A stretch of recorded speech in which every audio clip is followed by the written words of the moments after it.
శుక్లాంబరధరం విష్ణుం శశివర్ణం చతుర్భుజం ప్రసన్నవదనం ధ్యాయేత్ సర్వవిఘ్నోపశాంతయే అని స్వామివారి నమస్కారం చేసుకుని మనము మన వ్యాస భాగవతంలో 4వ స్కందంలో ఉన్నాము.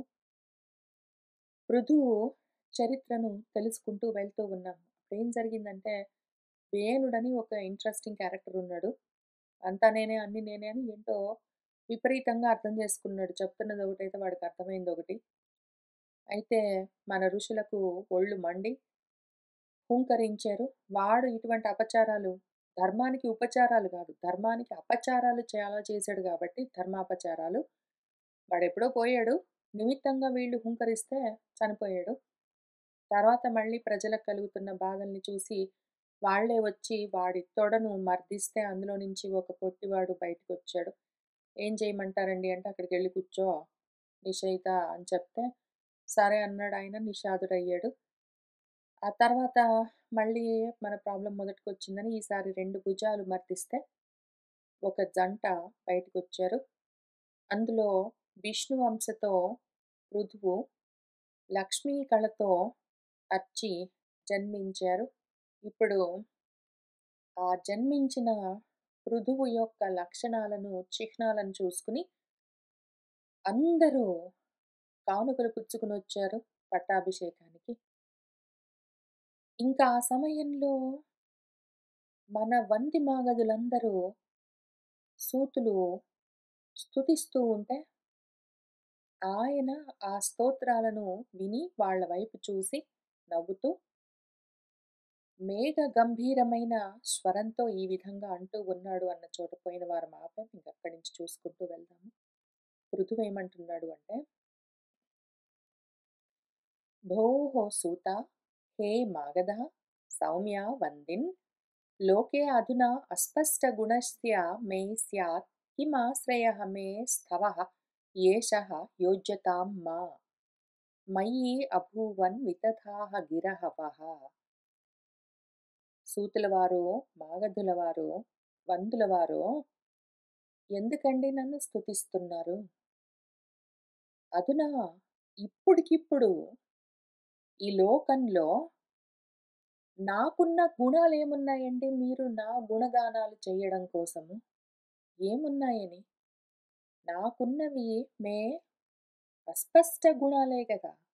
స్పష్టంగా ఇదిగో నీలో ఈ లక్షణాలున్నాయి, ఈ గుణాలున్నాయి, ఈ గొప్పతనాలున్నాయి అని పొగడడానికి వీలుగా ఉన్నవి ఏమున్నాయి? ఏమీ లేవు గదా! అస్పష్టమైన గుణాలతో ఉన్నవాణ్ణి. అటువంటి నాలో కిమాశ్రయః దేన్ని ఆధారం చేసుకుని ఈ స్థవః స్యాత్ ఈ స్తోత్రమున్నది? ఏ విధంగా మీరు నన్ను స్తుతించగలరు? అందుకని ఏషః స్థవః ఈ స్థవము మే నా పట్ల మా యోజ్యతాం చెయ్యపడకుండుగాక.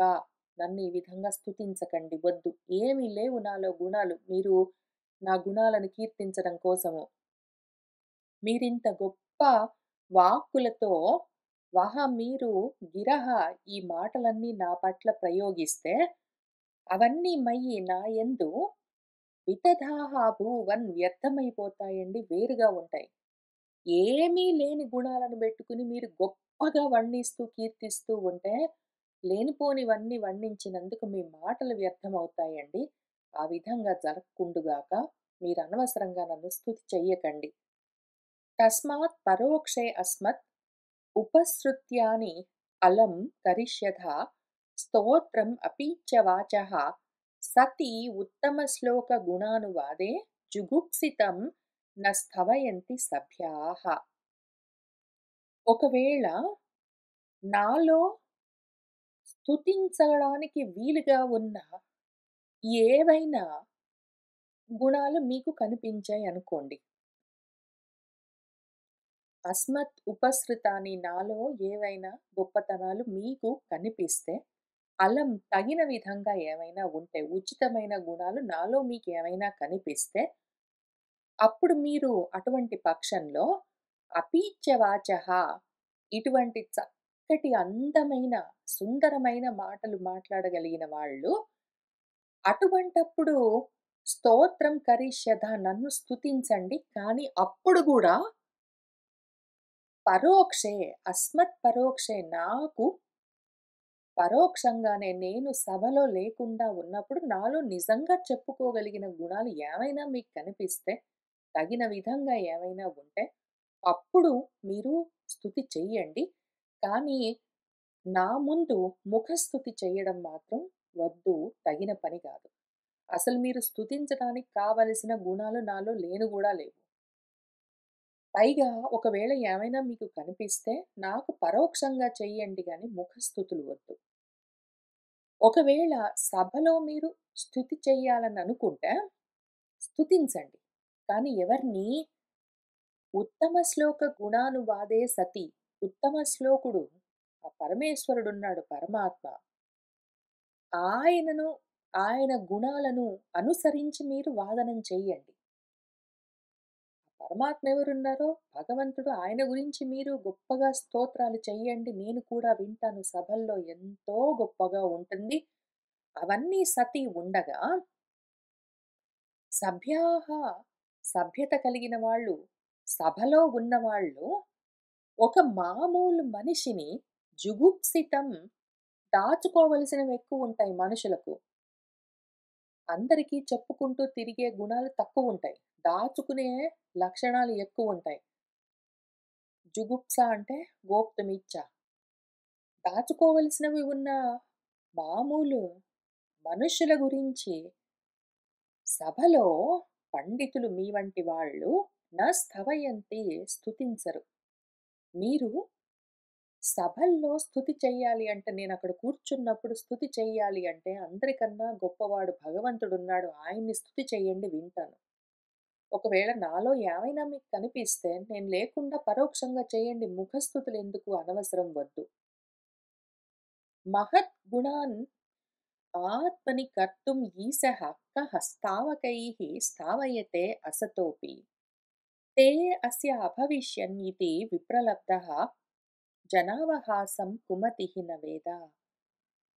ఒకవేళ ఎవడైనా ఒకడున్నాడనుకోండి. వాడు అసతోపి నిజంగా లేవు వాడిలో అటువంటి సద్గుణాలు. కీర్తించవలసిన లాంటి సద్గుణాలు వాళ్ళలో ఏమీ లేకపోయినా గూడా, ఆత్మని వాడి గురించి వాడు మహద్గుణాన్ కర్తుం ఈశః. వాడి గురించి వాడు గొప్పగా చెప్పుకోగలిగిన శక్తి సామర్థ్యాలు, ఈశ్వరత్వం ఉన్నవాడే అనుకోండి.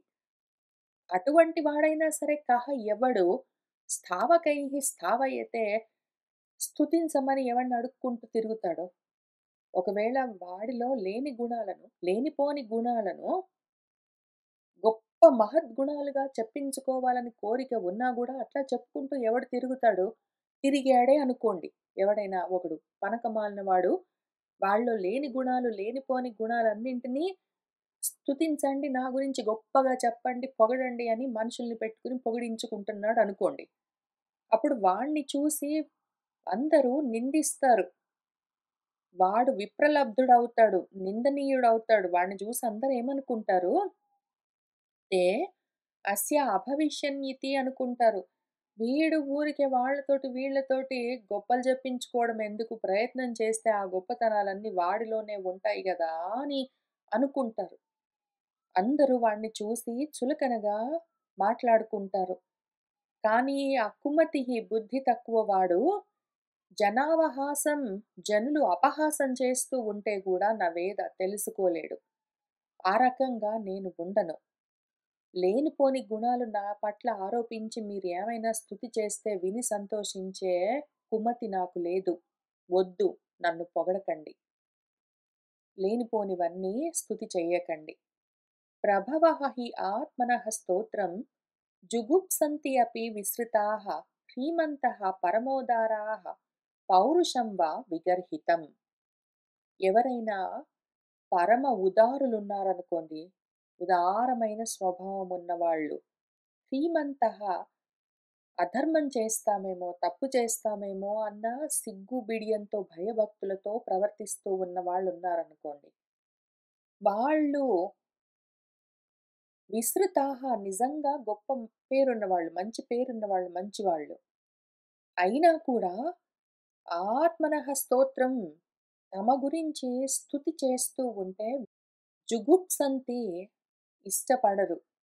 వాళ్ళకి ఎంత ప్రభావమున్నా, వాళ్ళు ఎంత పేరుతో ఉన్నా, వాళ్ళకెంత పేరు ప్రతిష్టలు విస్తృతము, ప్రభవము అంటే పేరు ప్రతిష్టలున్నా, వాళ్లకు ఉదారమైన బుద్ధి ఉన్నది అంటే మాత్రం స్వోత్కర్ష, ఆత్మస్తుతి వాళ్ళు ఇష్టపడరు. అట్లానే విగర్హితమైన పౌరుషం వాళ్ళలో ఉన్నవి, లేనివి అందరూ గర్హించేలాంటి పౌరుషాలన్నీ ఏవో స్తుతి చేస్తూ చెప్తూ ఉంటే వాళ్ళు వినడానికి ఇష్టపడరు. వయం తు అవిదితాః లోకే సూతా అద్యాపి వరీమభిః కర్మభిః కథం ఆత్మానం గాపయిష్యామ బాలవత్. ఓ సూత, సూతుల వారు, అట్లానే వంది మాగదులు మీకందరికీ చెప్తున్నానండి. మేము లోకే ఈ లోకంలో అవిదితాః హి, ఇంకా మా గురించి ఎవరికీ తెలీదండి. మేము అటువంటి ఘనకార్యాలేమీ చెయ్యలేదు. మీరు గొప్పగా కీర్తించడం కోసం. మేము కీర్తనీయమైన ఘనకార్యాలేమైనా సాధిస్తే మీరు పొగడండి. అది కూడా ముఖస్తుతి గాదు.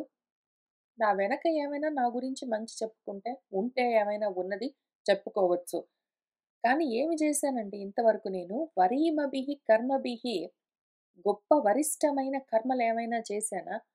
ఆ విధంగా లోకంలో నాకేమైనా ఘనకీర్తి ఉన్నదా? ఏమీ లేదే. అటువంటప్పుడు బాలవత్, అజ్ఞానిలాగా కథం ఏ విధంగా ఆత్మానం గాపయిష్యామ, నా గురించి నేను పొగిడించుకుంటానో అని ఆయన అన్నారు. ఇది శ్రీమద్భాగవతే మహాపురాణే పారమహంస్యాం సంహితాయాం చతుర్థస్కందే ఋతుచరితే పంచదశోధ్యాయః. ఇక్కడ ఒక చిన్న విషయం ఆలోచన చేసుకుందాం. నాలో ఏమున్నాయండి? గొప్ప విషయాలు, సుగుణాలు, సద్గుణాలు, కీర్తనీయమైనవి ఏమున్నాయి మీరు కీర్తించడానికి? నేను అటువంటి ఘనకార్యాలు ఏమి సాధించాను మీరు నన్ను పొగడ్డానికి? వద్దు. ముఖస్తుతి చేయవలసిన పని లేదు.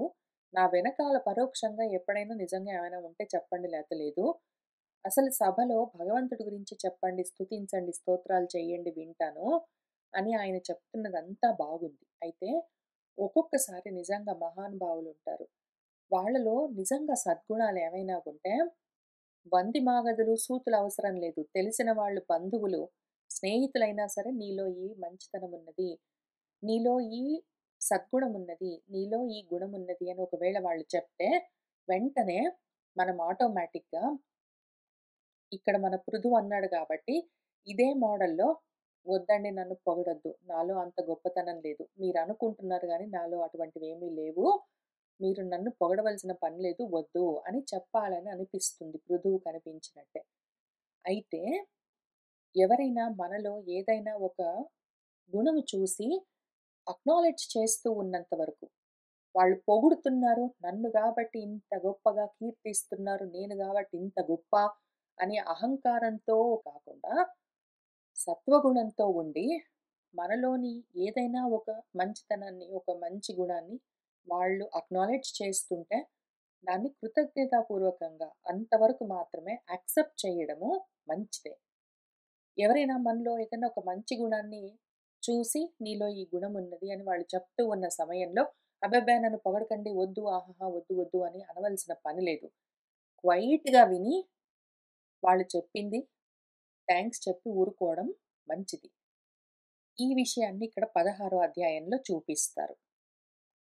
మనము ఈ విషయాన్ని జాగ్రత్తగా చూసుకోవాలి. 15 అధ్యాయానికి, 16 అధ్యాయానికి ఉన్న ఈ మౌలికమైన ఫండమెంటల్ తేడా తెలుసుకోవాలి. ఎందుకు అంటే, అబ్బబ్బే! నాకేమి లేదండి, నాకంత లేదండి, మాదంత పెద్ద ఇల్లు గాదండి, మాకన్ని డబ్బులు లేవండి, నాకంత పెద్ద తెలివితేటలు లేవండి, నాకేం ఎక్కువ పనులు రావండి అని అట్లా చెప్పుకోవడము గొప్పతనం కాదు.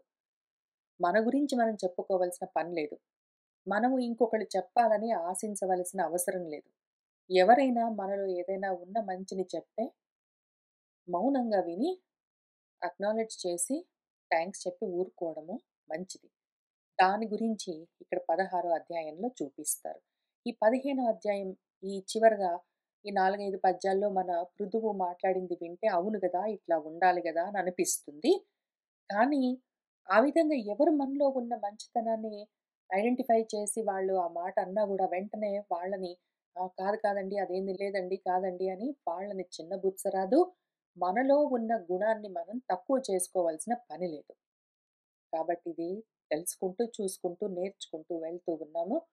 16 అధ్యాయంలో ఏం జరిగిందంటే, మైత్రేయ మహర్షి విదురుల వారికి మనకి కథ చెప్తున్నారు.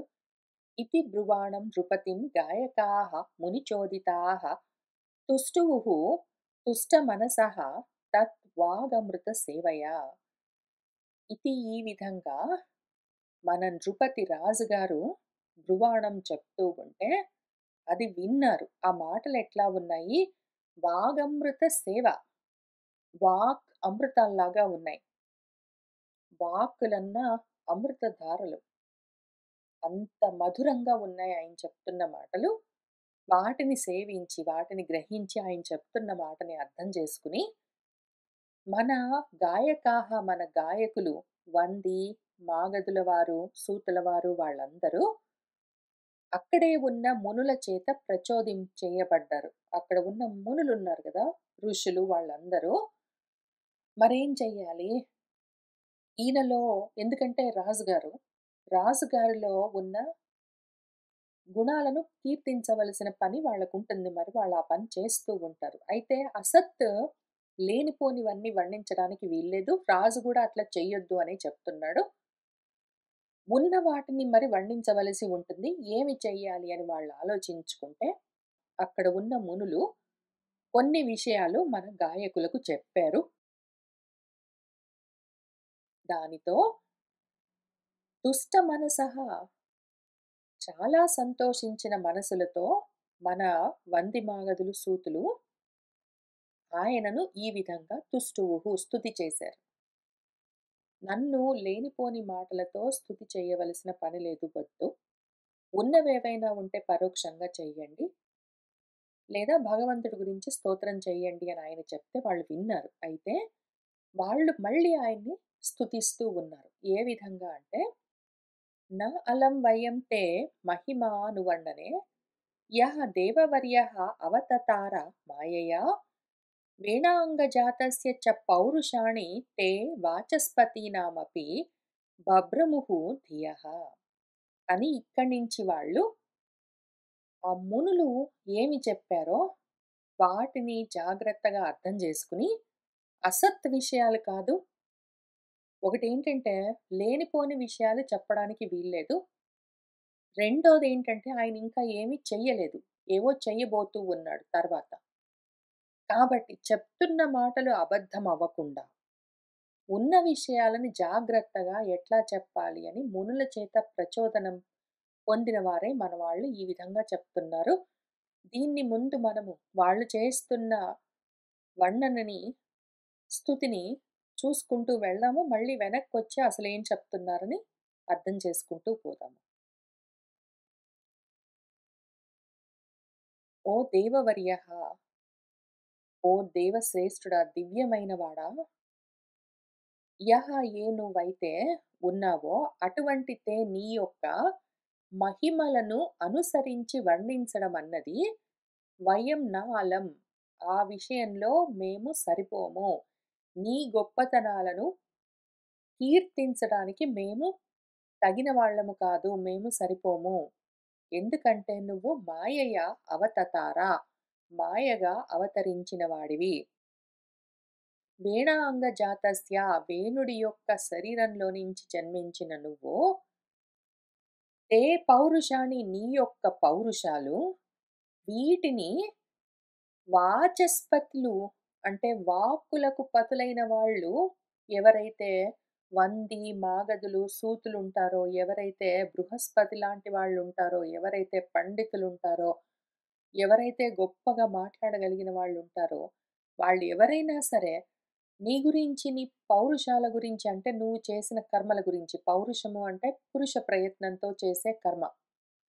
వాటిని గురించి చెప్పాలి అంటే వాళ్ళ యొక్క బుద్ధులు కూడా బభ్రముహు భ్రమిస్తాయి. అటువంటి గొప్ప పౌరుషాలున్నాయి నీలో.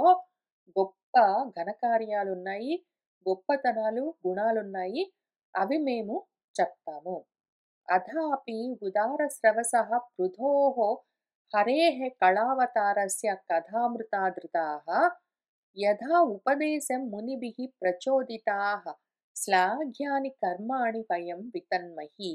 అథాపి అయినా కూడా ఉదారస్రవసుడు, ఉదారస్రవసుడు, పృథుస్రవసుడు, భూరిస్రవసుడు, విశ్వస్రవసుడు అని రకరకాలుగా మధ్య మధ్యలో మనకు వేదాలు కూడా చెప్తాయి. ఉపనిషత్తుల్లో కూడా ఈ పదాలు ఉంటాయి. మనకు అవే పురాణాల్లో కూడా వ్యాసుల వారు మన వాల్మీకి మహర్షి రాస్తూ ఉంటే కనిపిస్తూ ఉంటాయి. అంటే ఎవరైతే గొప్పగా శ్రవణం చేస్తారో అని ఒక అర్థము, ఎవరైతే గొప్పగా కీర్తించబడుతూ ఉంటారో అని ఒక అర్థము. అటువంటి ఉదారమైన స్రవసం కలిగిన వాడు పృథువు హరి యొక్క కళా అంశతో అంశావతారమై ఉన్నాడో అటువంటి వాడి యొక్క కథలన్న అమృతము ఆదరించిన వాళ్ళైన మేము హరికథలను చెప్పుకునే మాకు నీ గురించి చెప్పుకోవడము ఎంతో సంతోషము. మేము చెప్పేవి మామూలు కథలు చెప్పము. మా పేరు మేము సూతులము, మాగధులము, వంది అయినా గూడా, మేము నిన్ను పొగుడుతున్నట్టుగా కనిపించినా కూడా, మేము ఎప్పుడు స్తుతి చేసినా, ఏ రూపంగా మేము స్తుతి చేసినా గూడా, ఆ హరికథలే చెప్తాము. హరికథ అమృతాలను ఆదరించే మేము, అందుకనే యథా మునిభిః ఉపదేశం మునుల చేత ఏ విధంగా ఉపదేశం పొందామో, మేము చెప్తున్న వాక్కు వ్యర్థం కాకుండా ఉండే విధంగా మునులు మాకు ఏ విధంగా ఉపదేశం చేశారో, అదే విధంగా వాళ్ళ చేత ప్రచోదనం పొందిన మేము వయం శ్లాఘ్యాని కర్మాణి శ్లాఘనీయమైన కీర్తనీయమైన కర్మలను పౌరుషాలను వితన్మహి విస్తారంగా కీర్తిస్తాము. ఇంక ఇక్కడి నుంచి చెప్తాము విను, ఇందులో అసత్ ఎక్కడా లేదు అని చెప్తూ ఉన్నారు వాళ్ళు. ఏషః ధర్మభృతాం శ్రేష్టః లోకం ధర్మే అనువర్తయన్ గోప్తా చ ధర్మసేతూనాం శాస్తా తత్పరిపంథినాం. ఈ రాజు ఏషః ధర్మభృతాం శ్రేష్టః ధర్మాన్ని ధరించిన వాళ్ళల్లో శ్రేష్ఠుడు. లోకాన్ని ధర్మంలో అనువర్తయన్ ప్రవర్తింపచేస్తూ ఉంటాడు. ధర్మసేతూనాం గోప్తా ధర్మ మర్యాదలను కాపాడేవాడు, రక్షకుడు. తత్పరిపంథినాం ధర్మానికి శత్రువులెవరున్నారో అధర్మాత్ములు, అటువంటి వాళ్లను శాసించేవాడు, శాసకుడు. ధర్మాన్ని రక్షించేవాడు, ధర్మ విరుద్ధమైన వాళ్లను శిక్షించేవాడు.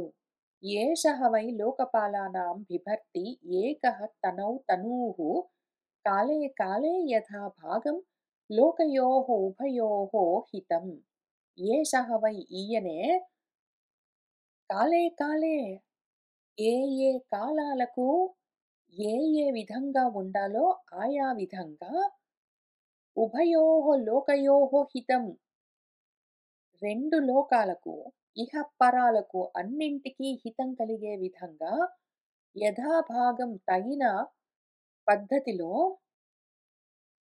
తన దేహంలోనే తన శరీరంలోనే లోకపాలానాం తనూహు లోకపాలకుల దేహాలన్నింటినీ బిభర్తి ఆయన ధర్మాన్ని కాపాడుతూ ధర్మ వ్యతిరేకులను శాసిస్తూ లోకంలో ధర్మాన్ని ప్రవర్తింపచేస్తూ ధర్మాన్ని ధరించే వాళ్ళలో శ్రేష్ఠుడై ఉన్న సమయంలో ఆ ధర్మాన్ని కాపాడవలసి వచ్చినప్పుడు శిష్టులను రక్షించడానికి దుష్టులను శిక్షించడానికి ఉభయ లోకాలకు హితాన్ని కలిగించడం కోసము లోకపాలకులను తన దేహంలోనే ధరిస్తాడు.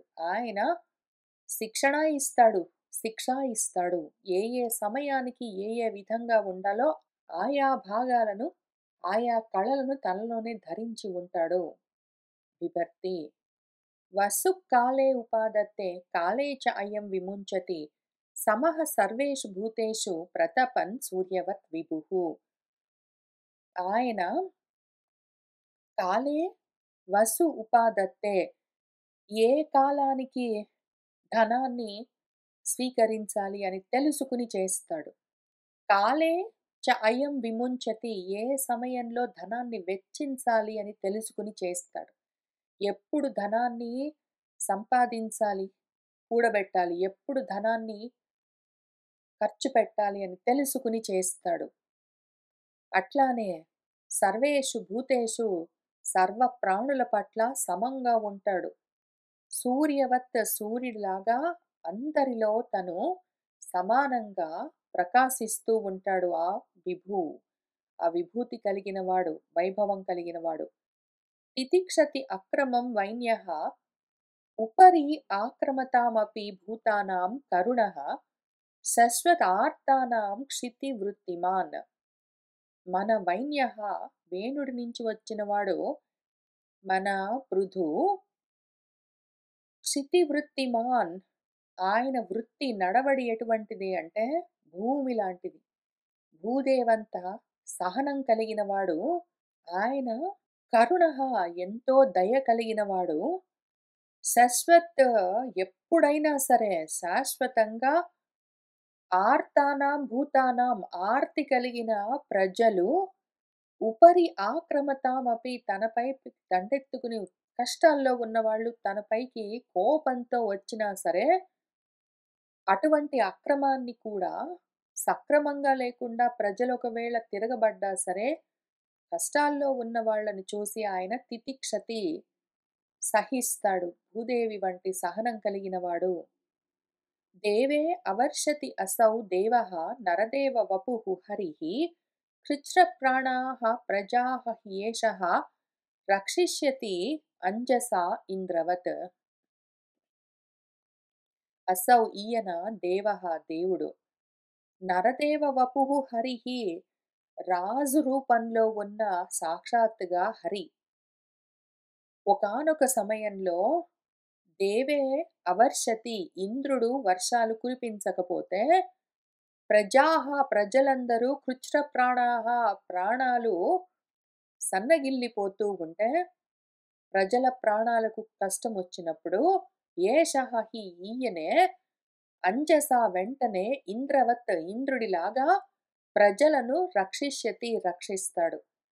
ఆప్యాయయతి అసౌ లోకం వదనామృతమూర్తిన సానురాగ అవలోకేన విశదస్మిత చారుణ. అసౌ ఈయన ఎటువంటి వాడంటే విశదస్మిత చారుణ అందమైన ప్రకాశిస్తున్న వ్యాపిస్తున్న చిరునవ్వుతో అనురాగంతో కూడిన చూపులతో అమృతమయమైన ముఖంతో అటువంటి రూపంతో చూపులతో నవ్వులతో ఈ లోకాన్ని ప్రజలను మొత్తాన్ని ఆయన ఆప్యాయయతి వృద్ధి చేస్తాడు. వాళ్లకు బలం కలిగిస్తాడు. ఆయన చూపులతో నవ్వులతో ప్రజలకు బలాన్ని ఇస్తాడు. అవ్యక్త వర్తమా ఏషః నిగూఢ కార్యః గంభీర వేదాః ఉపగుప్త విత్తః అనంత మాహాత్మ్య గుణైక ధామ పృథుః ప్రచేతాః ఇవ సంవృతాత్మ. మన పృథువు ఎటువంటి వాడంటే అవ్యక్త వర్తమా ఏషః ఈయన మార్గము ఎవ్వరికీ అంతుపట్టదు. నిగూఢ కార్యః ఆయన చేసే కార్యాలు పనులు కూడా ఎవ్వరికీ అంతుపట్టవు. గంభీర వేదాః ఆయన గొప్ప వేధస్సు గంభీరమైన లోతైన జ్ఞానము కలిగిన వాడు. తన విత్తాన్ని జాగ్రత్త చేసుకునేవాడు. ఆయన యొక్క అనంతమైన మాహాత్మ్యము గుణాలు వాటన్నింటికీ ఏకధామమై ఉన్నాడు. అనంతమైన మాహాత్మ్యత కలిగిన గుణాలకు ఆయన పెన్నిధి అయి ఉన్నాడు. నిధానమై ఉన్నాడు. ఆయన ప్రచేతాః ఇవ గొప్ప చేతస్సు కలిగిన వాళ్ళ వలె సంవృతాత్మ ఇంద్రియ నిగ్రహము మనో నిగ్రహం కలిగిన వాడు. దురాసదః దుర్విషహః ఆసన్నః అపి విదూరవత్ న ఏవ అభిభవితుం శక్యః వేణారణి ఉద్ధితః అనలః. వేణుడు అన్న అరణి నుంచి వేణుడు అన్న అరణి మర్దనం చేస్తే అక్కడి నుంచి ఉద్ధితమైన పైకొచ్చిన అనలము వంటివాడు, అగ్ని వంటివాడు. అరణి మర్దనం చేస్తే అందులో నుంచి అగ్ని బయటికి వచ్చినట్టు వేణుడి యొక్క దేహాన్ని మర్దనం చేస్తే అగ్నిలాగా అందులో నుంచి ఉద్భవించిన వాడు మన పృథువు. ఈయన అభిభవితుం నయేవ శక్యః, ఈయనను అదుపు చేయడము ఎవ్వరి వల్ల గాదు. దురాసదః, ఆయన్ని చేరుకోవడం కష్టము. దుర్విషహః, ఆయన్ని సహించడము తట్టుకోవడం కష్టము. ఆసన్నోపి, ఆయన అతి దగ్గరగా ఉన్నా గూడా విదూరవత్, ఎక్కడో దూరంగా ఉన్నట్టుంటాడు. అంతః బహిః చ భూతానాం పశ్యన్ కర్మాణి చారణైః ఉదాసీనః ఇవ అధ్యక్షః వాయుః ఆత్మా ఇవ దేహినాం. మన పృథువు దేహినాం, దేహధారులలో, శరీరాన్ని ధరించిన వాళ్ళలో ఆత్మలాగా ఉంటాడు. వాయువులాగా, దేహంలో సంచరిస్తున్న గాలిలాగా ఆయన ఉదాసీనంగా అన్నింటికి పైన, ఆసీనం, ఉదాసీనంగా ఉండడం అంటే మధ్యస్థంగా దేన్ని పట్టించుకోకుండా ఉండడం అని ఒక అర్థం ఎట్లయినా ఉన్నది కాక, ఉదాసీనం అంటే ఆసీనం, అన్నింటికి పైన ఉండడము. ఆయన అధ్యక్ష ఇవ, అన్నింటికి అధ్యక్షంగా సాక్షి మాత్రంగా చూస్తూ ఉంటాడు, అన్నీ తెలుసు. ఆయన రాజ్యంలోని ప్రాణులందరూ ఎవరెవరు ఎక్కడెక్కడ ఏమేం చేస్తున్నారు అన్నీ తెలుసు. చారణైహి, చారణుల చేత ఆయన భూతానాం కర్మాణి పశ్యన్, ప్రాణుల యొక్క పనులన్నింటినీ చూస్తూనే ఉంటాడు, బయట లోపల అన్నీ తెలుసు. అయితే అన్నింటికీ పైన ఉంటాడాయన. నా అదండ్యం దండయతి ఏషః సుతం ఆత్మద్విషాం అపి దండయతి ఆత్మజమపి దండ్యం ధర్మపదే స్థితః. ఏషః, ఈయన ధర్మపదే స్థితః, ధర్మ మార్గంలోనే స్థిరంగా ఉన్నవాడు, స్థితమై ఉన్నవాడు. ఆత్మద్విషాం సుతమపి, తన శత్రువు యొక్క కొడుకైనా సరే, ఎంత తన శత్రువు పుత్రుడైనా సరే, అదండ్యం, దండనీయుడు కాకపోతే, దండించవలసిన పని లేకపోతే, నా దండయతి, వాణ్ణి దండించడు. దండనార్హుడు కాకపోతే తన శత్రుపక్షంలో ఉన్నవాణ్ణైనా సరే దండించడు. అదే ఒకవేళ ఎవడైనా దండ్యుడై ఉంటే, దండార్హుడై ఉంటే, అటువంటప్పుడు ఆత్మజమపి, తన సొంత పుత్రుడైనా సరే దండయతి, శిక్షిస్తాడు. శిక్షార్హుడైన వాడు తన సొంత పుత్రుడైనా సరే శిక్షిస్తాడు. శిక్షార్హుడు కాకపోతే తన శత్రువు పుత్రుడైనా సరే ఆయన దండించడు. అస్య అప్రతిహతం చక్రం పృథోః ఆమానసాచలాత్ వర్తతే భగవాన్ అర్కః యావత్ తపతి గోగణైః. అస్య పృథోః, మన పృథువు యొక్క అప్రతిహతమైన చక్రము, ఏ అడ్డు లేని, అడ్డుకోవడానికి వీలు లేని ఆ చక్రము, ఆ మానస అచలాత్, ఆ మానస పర్వతం వరకు కూడా వర్తతే, ప్రవర్తిస్తూ ఉంటుంది. ఆయన అందుకే చక్రవర్తి అవుతాడు. ఆయన ఎట్లా ప్రవర్తిస్తాడు, ఆ చక్రం ఎట్లా నడిపిస్తాడు అంటే రాజ్యాన్ని, యావత్, ఎంత దూరమైతే భగవాన్ అర్కః, భగవంతుడు సూర్యుడు, గోగణైః, తన కిరణాల సముదాయంతో యావత్, ఎంత దూరం వ్యాప్తిస్తాడో అంత దూరం మన పృథువు తన రాజ్యాన్ని అప్రతిహతంగా ఆయన పాలిస్తాడు. రంజయిష్యతి యత్ లోకం అయం ఆత్మ విచేష్టితైః అధా అముం ఆహుః రాజానం మనోరంజనకైః ప్రజాః. ఇక్కడ ఒక చాలా అందమైన అర్థం చెప్పారు. రాజు అంటే ఎవరు అని మన వ్యాసుల వారు ఇక్కడ చాలా అందమైన విషయం, చాలా అందమైన విషయం చెప్పారు. మనోరంజనకైః, మనసులను రంజింపచేసే, ఆత్మ విచేష్టితైః, తన చేష్టలతో, అయం, ఈయన, యత్, ఏదైతే, లోకం రంజయిష్యతి, ప్రజలను రంజింపచేస్తాడో, మనసులను రంజింపచేసే కర్మలతో ప్రజలను ఆయన రంజింపచేస్తాడు కాబట్టే, అందుకని, అముం, ఈయనను, ప్రజాహ, ప్రజలందరూ, రాజానం ఆహుహు, రాజు అంటారు. ఆయన్ని రాజు అని ఎందుకంటారు? ఎందుకంటే రాజ్యానికి పట్టాభిషేకం చేసుకున్నాడు. ఆయనకు పెద్ద రాజ్యం ఉంది గాబట్టి ఆయన రాజు. ఆ రాజ్యాన్ని పాలిస్తాడు గాబట్టి రాజు గాదు. ఆయన్ని రాజు అని ఎందుకు పిలుస్తారు ప్రజలంటే, ఆయన ప్రజల మనోరంజకంగా ఉంటాడు కాబట్టి, ప్రజల మనసులను రంజింపచేస్తాడు కాబట్టి ఆయన రాజయ్యాడు. ఇది చాలా ముఖ్యమైన విషయము. ఇక్కడ చెప్తున్న విషయాలు దేని గురించో, ఎందు గురించో, దేనికి సంబంధంగానో మీకు ఈ పాటికే అర్థమై ఉండాలి. నేను మళ్ళీ వెనక్కి వెళ్లి చూపిస్తాను కూడా. మీరు గూడా ఈలోగా ఆలోచన చేసుకోండి. ఇది చాలా ముఖ్యం, ఇది చాలా ముఖ్యం అని చెప్పుకుంటూ వస్తున్నాను. ఇక్కడ దేహినాం ఆత్మ ఇవ అన్నారు. ఉదాసీనవత్ అధ్యక్షః ఇవ అన్నారు. ఇక్కడ రాజానం ఆహుహు అంటూ ఉన్నారు. ఇవన్నీ దేని గురించి అంటున్నారని మీరు ఆలోచన చేసుకుంటూ ఉండండి. ఎక్కడ వదిలిపెట్టడానికి వీల్లేదు. చక్రం, గిక్రం అన్నారు. ఇంక చాలా చెప్తూ ఉన్నారు. అసలు చెప్పబడుతూ ఉన్న వస్తువేంటో మీకు ఈ పాటికి తెలుస్తూ ఉండే ఉండాలి.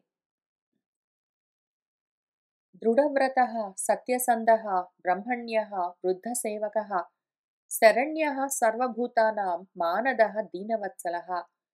ఆయన దీనవత్సలుడు. దీనుల పట్ల వాత్సల్య భావం కలిగినవాడు. మానదః, ఆయన మాన మర్యాదలను పాటించేవాడు. సర్వభూతానాం శరణ్యః, సర్వ ప్రాణులకు ఆశ్రయమై ఉన్నవాడు. వృద్ధ సేవకః, వృద్ధులు అంటే జ్ఞాన వృద్ధులు, అనుభవ వృద్ధులు, వయోవృద్ధులను సేవించేవాడు. ఒక్కొక్కళ్ళని ఒక్కొక్క విధంగా సేవించవలసి ఉంటుంది. వయోవృద్ధులకు ఫిజికల్‌గా సేవ చేయవలసి ఉంటుంది. వాళ్ళకి కావాల్సినవి భోజనాలో, మిగిలిన వసతులో సమకూర్చడము, వాళ్ళకి కావలసిన సేవలు చేయడము వృద్ధులను అంటే వయోవృద్ధులకు చేసే సేవ. కాక జ్ఞాన వృద్ధులకు, అనుభవ వృద్ధులకు చేసే సేవ ఏమి అంటే, వాళ్ళు చెప్పిన విషయాల్ని గ్రహించడము. సేవించడం అంటే గ్రహించడము. ఆ విధంగా సేవిస్తూ ఉంటాడు. ఎటువంటి వృద్ధులు ఏ విధంగా మనకు ఉపదేశం చేస్తూ ఉన్నారో దాన్ని సేవించడము. అట్లానే వయోవృద్ధులకు శారీరకంగా, మానసికంగా, ఆర్థికంగా సహాయం చేయడము. ఈ విధంగా సేవిస్తూ ఉంటాడు. బ్రహ్మణ్యుడు ఆయన బ్రహ్మ మార్గంలో ఉంటాడు. బ్రహ్మ మార్గంలో ఉన్న వాళ్ళ పట్ల ఆయన భక్తితో ఉంటాడు. సత్యసంధుడు సత్యాన్ని పాటిస్తాడు. దృఢవ్రతుడు ధర్మాన్ని ఆచరిస్తాడు. మాతృభక్తిః పరస్త్రీషు పత్న్యాం అర్థే ఇవ ఆత్మనః ప్రజాసు పితృవత్ స్నిగ్ధః కింకరః బ్రహ్మవాదినాం. ఆయన పరస్త్రీల పట్ల తల్లి భావంతో అటువంటి భక్తి భావంతో ఉంటాడు. పత్న్యాం తన భార్య పట్ల ఆత్మనః అర్థే ఇవ తనలో సగభాగంగా చూస్తాడు. ప్రజాసు ప్రజల పట్ల పితృవత్ స్నిగ్ధః తండ్రిలాగా ప్రేమను చూపిస్తాడు. స్నిగ్ధం అంటే స్నేహం, ప్రేమ. బ్రహ్మవాదులు బ్రహ్మవేత్తల పట్ల కింకరుడై ఉంటాడు. కిం కరోమి ఇతి అని ఏమి చెయ్యమంటారండి అని వాళ్ళు ఏ విధంగా ఆచరించమంటారో ఆ విధంగా ఆచరిస్తూ వస్తాడు. కింకరము అంటే కిం కరః అని అర్థం. కింకరుడు అంటే ఏమి చెయ్యమంటారు అని. అడిగేవాళ్ళు కింకరులు. అడిగి ఊరుకోవడం గాదు. అడిగి ఆచరించేవాళ్ళు కింకరులు. దేహినాం ఆత్మవత్ ప్రేష్టః సుహృదాం నందివర్ధినః ముక్తసంగ ప్రసంగహాయం దండపాణిః అసాధుషు. దేహినాం దేహదారులకు అంటే ప్రజలకు ఆత్మవత్ ప్రేష్టః ఆత్మలాగా అతి ప్రియుడై ఉంటాడు. పరమ ప్రియమై ఉంటాడు. సుహృదాం సుహృత్తులకు నందివర్ధనః ఆనందాన్ని వృద్ధి పరుస్తూ ఉంటాడు. అయం ఈయన ముక్త సంగులెవరున్నారో చూసుకుని, సర్వ సాంగత్యాలు వదిలిపెట్టుకుంటూ ఉన్నవాళ్ళు ముక్తులెవరున్నారో, కర్మలను, కర్మ ఫలాల పట్ల అపేక్షలను, అహంకర్త అన్న కర్తృత్వ భావాలను, భోక్తృత్వ భావాలను, అనుభవాలను, వాటితో సంగము అంటే సాంగత్యాన్ని తగులుకుని ఉండడాన్ని ముక్తము వదిలిపెట్టి ఉన్న వాళ్ళెవరున్నారో, అటువంటి వాళ్ళతో ఈయనకు ప్రసంగం. ఈయన ఎవరు ముక్తి కోసం ప్రయత్నం చేస్తున్నారో, ముక్తితో ఉన్నారో అటువంటి వాళ్ళతో తగులుకుని ఉంటాడు. ఎవరైతే రక్తితో ఉంటారో, రాగాలతో, భోగాలతో ఉంటారో అటువంటి వాళ్ళకు దూరంగా ఉంటాడు. అసాధుషు అసత్పురుషులకు దండపాణిహి దండం పుచ్చుకుని శిక్షలు వేస్తాడు. యముడి లాంటివాడు. అయం తు సాక్షాత్ భగవాన్ త్యదీశః కూటస్థః ఆత్మా కళయా అవతీర్ణః యస్మిన్ అవిద్యారచితః నిరర్థకం పశ్యంతి నానాత్వం అపి ప్రతీతం. అయం తు ఈయన ఎవరంటే సాక్షాత్తుగా భగవంతుడు. త్రియదీశః మూడింటికి అధీసుడు. మూడు మూళ్ళుగా ఉన్న త్రిపుటులన్నింటికి. ఆయన కూటస్థుడు.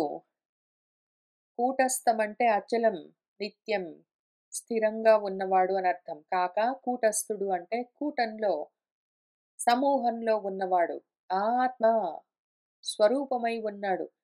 కళయా అవతీర్ణః కళగా, అంశగా అవతరించినవాడు. యస్మిన్ ఎవరి యందైతే అవిద్యారచితమైన నానాత్వమంతా ప్రతీతమపి కనిపిస్తూ ఉన్నా గూడా తెలిసిన వాళ్ళు ఆయన్ని చూసి ఇవన్నీ నిరర్థకం, ఇవన్నీ నిజంగా పరమార్థం కావు అని పశ్యంతి చూస్తూ ఉంటారు.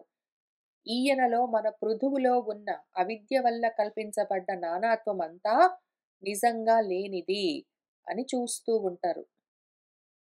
అయం భువః మండలం ఆ ఉదయాద్రేః గోప్తా ఏకవీరः నరదేవనాథः ఆస్థాయ జైత్రం రథం ఆత్తచాపః పర్యస్యతే దక్షిణతః యథా అర్కః. అయం ఈయన భువమండలం ఈ భువర్లోకం మొత్తం. భూమి అంటే మన పాదాల కింద ఉన్నది. భువము అంటే మనం ఎక్కడుంటామో అక్కడ. మనము భువర్లోకంలో ఉంటాము. భూలోకంలో ఏముంటాయి అంటే ఏదో భూమి లోపల నేలమాళిగల్లో ఉండే పాముల్లాంటివి అట్లాంటివన్నీ భూలోకంలో ఉంటాయి. మనము భూమి లోపల ఉంటాం గదా! భూమి పైన ఉంటాం. కాబట్టి మనం భువర్లోకంలో ఉంటాము.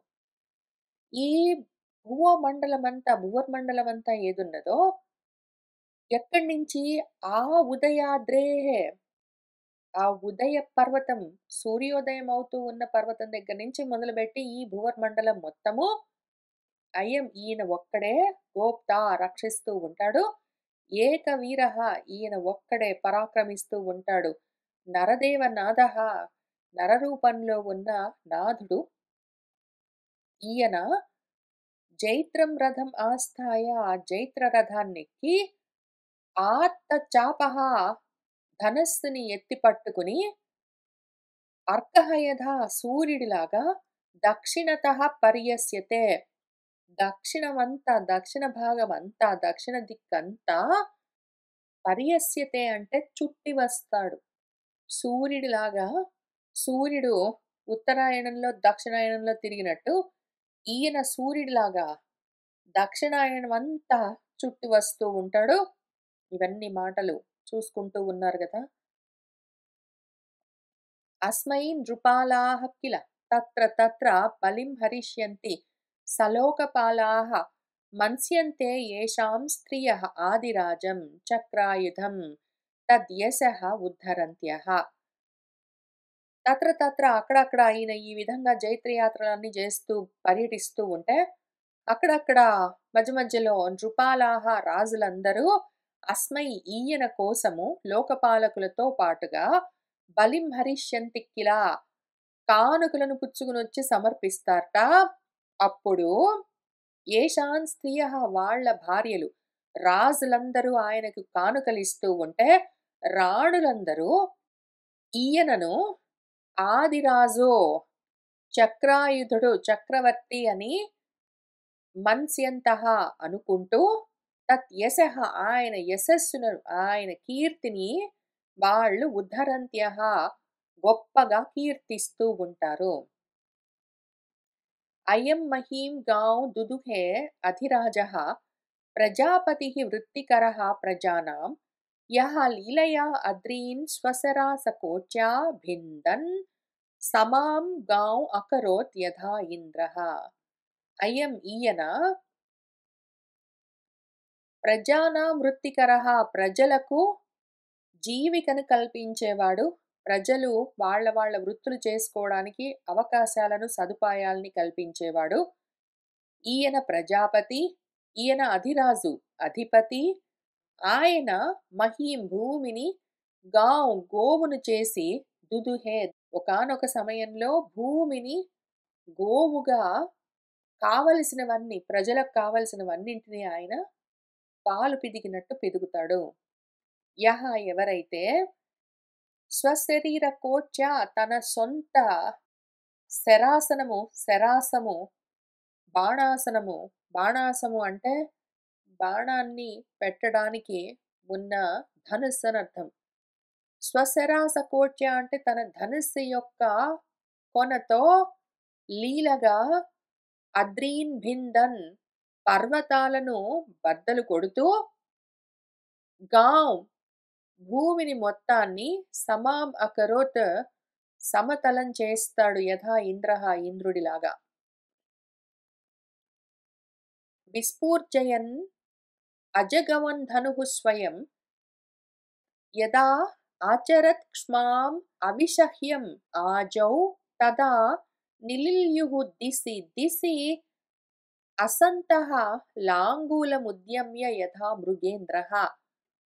ఆయన స్వయంగా ఏదైతే తన అజగవం ధనుహు, అజగవం ధనుస్సు అని, అజగవం చాపం అని ఇంతకు ముందు మనం చూసుకున్నాము.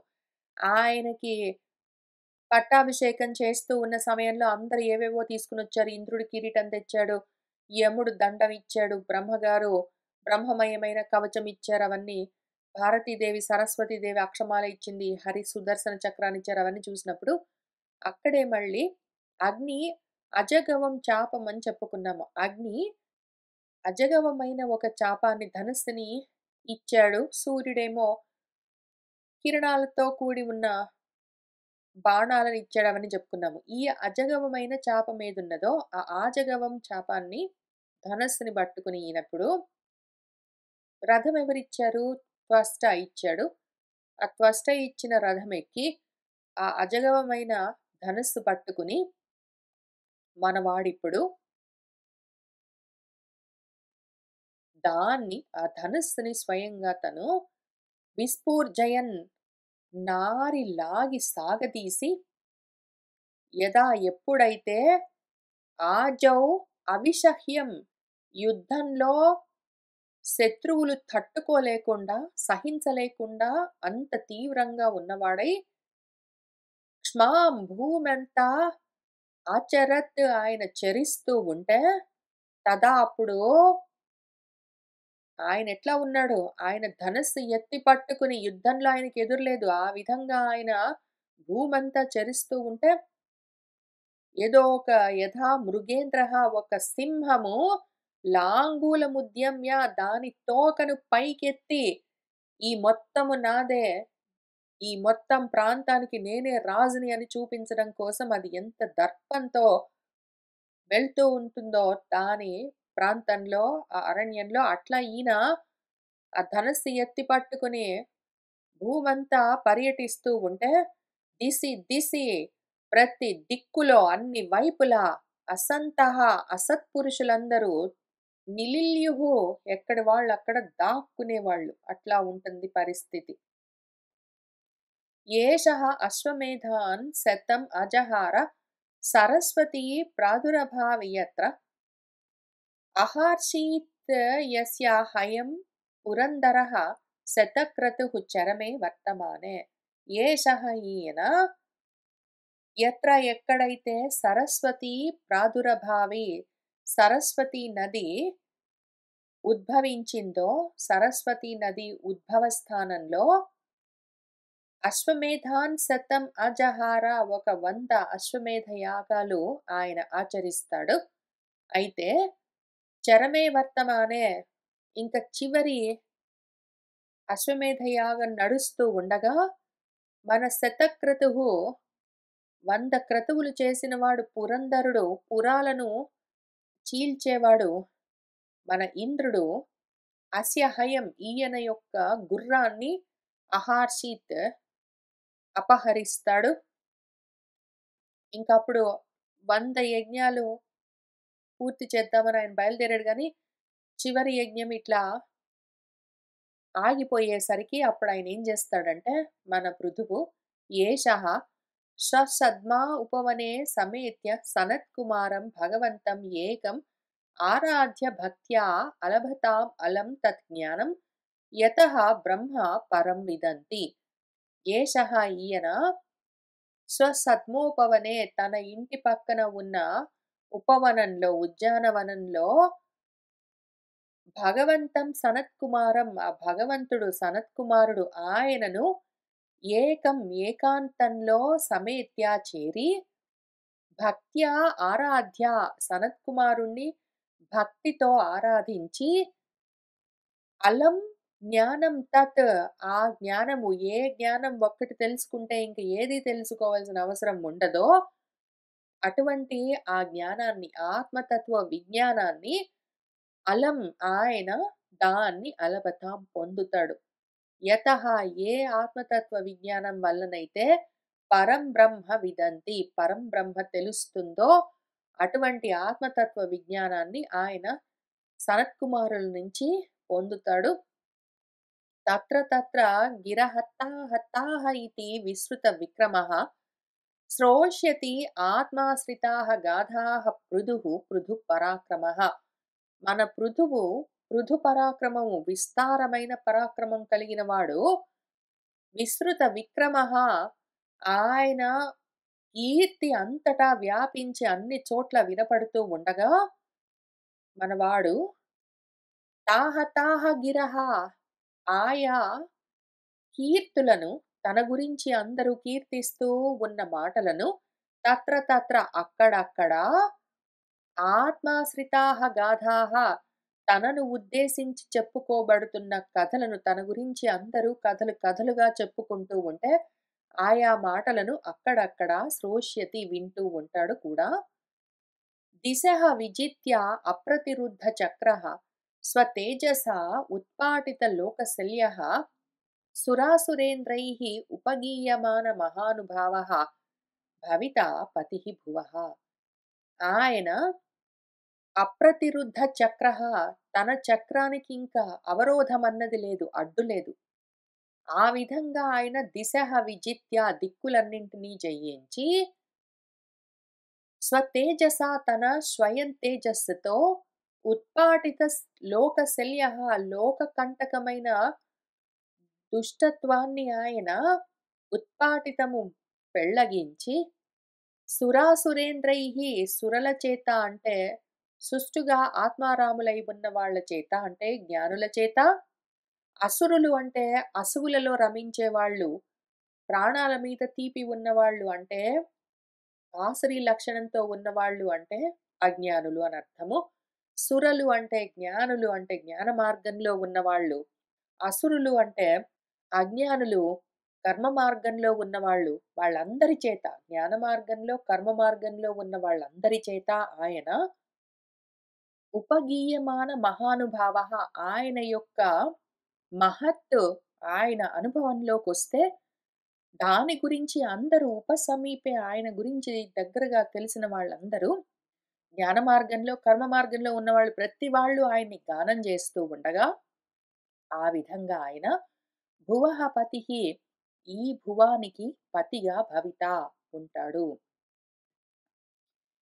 ఇది శ్రీమద్ భాగవతే మహాపురాణే పారమహంస్యాం సంహితాయాం చతుర్థ స్కందే షోడశోధ్యాయః సంపూర్ణం. ఆ తర్వాత ఏం జరిగింది ఏమి అని ముందు అసలు దీనికి అర్థం చూసి తర్వాత మనం 17వ అధ్యాయంలోకి వెళ్తాము. ఇవాల్టికి ఇక్కడికి ఆపుతున్నాను. సర్వం శ్రీకృష్ణ పరబ్రహ్మ పాదారవిందార్పణమస్తు.